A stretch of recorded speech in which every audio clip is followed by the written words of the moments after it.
산재 승인, 정말 축하드립니다. 드디어 승인을 받으셨다니 그동안 얼마나 마음고생이 심하셨을지 저는 고생하신 마음 어느 정도는 압니다. 그런데 말이죠. 저는 부산에서 20년 동안 산재 전문 노무사로 일하고 있습니다. 그런데 안타깝게도 이렇게 어렵게 산재 승인을 받아놓고도 정작 받아야 할 보상이나 치료를 제대로 받지 못하는 분들을 너무 많이 봐왔습니다. 특히 정보의 어두운 우리 근로자분들이 그런 경우가 많았습니다. 그래서 오늘은 제가 그분들께 꼭 해드리고 싶었던 정말 중요한 이야기를 해드리려고 합니다. 두서없이 들리더라도 끝까지 들어보세요. 분명히 남는 게 있으실 겁니다. 그럼 본격적으로 시작하겠습니다. 많은 분들이 아이고, 이제 산재 승인받았으니 다 끝났구나.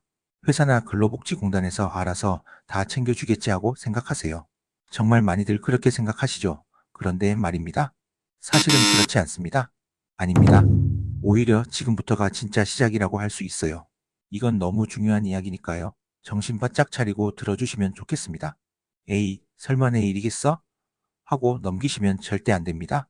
제가 실제로 겪은 사례들을 말씀드려 볼게요.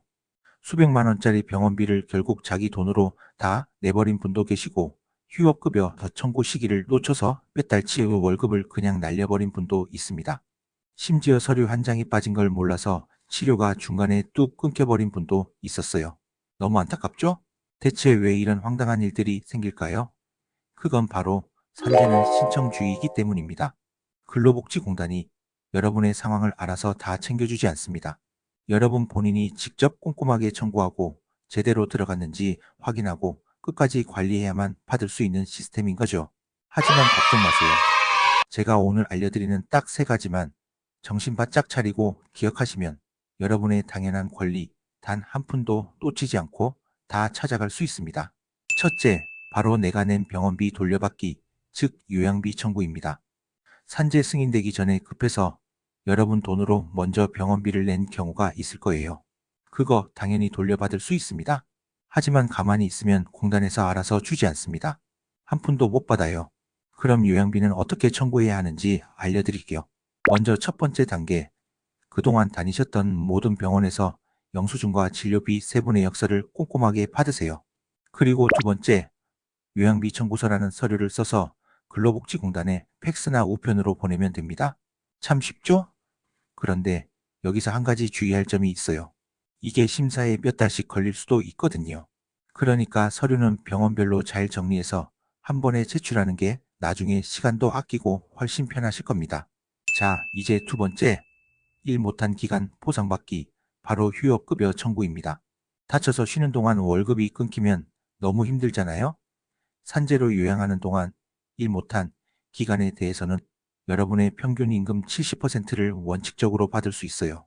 이것도 역시 가만히 있으면 절대 안 나옵니다. 여러분이 직접 청구해야만 받을 수 있는 돈이에요. 그런데 휴업급여 청구할 때 가장 많이 하는 실수가 뭔지 아세요? 바로 내 요양기간이 언제까지인지를 정확하게 모르고 그냥 청구하는 겁니다. 이게 제일 중요해요. 어떻게 확인하냐고요? 첫째, 공단에서 보낸 요양기간 결정 통지서라는 서류를 꼭 찾아보세요. 둘째, 만약 그 서류가 없다면 주저하지 말고 근로복지공단 담당자에게 바로 전화해서 물어봐야 합니다. 셋째, 혹시 요양기간이 연장되었다면 연장 서류를 반드시 같이 내야 합니다. 이 3가지만 기억해도 큰 실수를 막을 수 있습니다. 마지막 3번째, 정말 중요한 치료의 생명줄 지키기, 바로 진료계획서 관리입니다. 병원에서 근로복지공단으로 제출하는 이 진료계획서가 여러분의 치료기간을 결정하는 아주 중요한 서류입니다.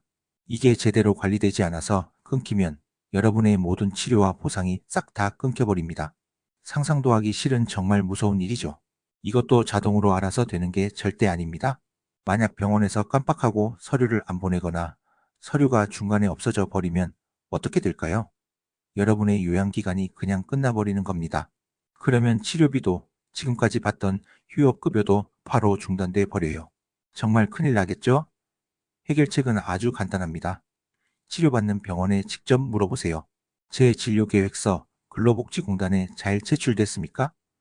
특히 요양기간이 연장될 시점에는 꼭 2번, 3번 확인하셔야 합니다. 자, 이제 마지막으로 다시 한번 강조해 드릴게요. 산재 승인 후에 이 세 가지만은 꼭 기억하세요. 첫째, 내가 낸 병원비를 돌려받는 요양비 청구.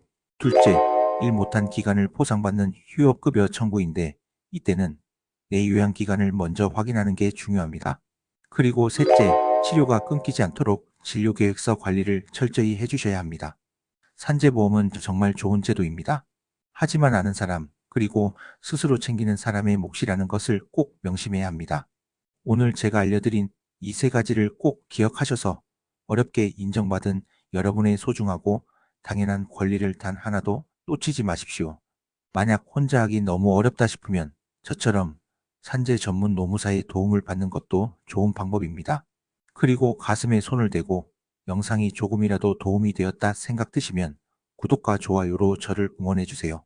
여러분의 건강과 권리를 항상 저는 응원하겠습니다.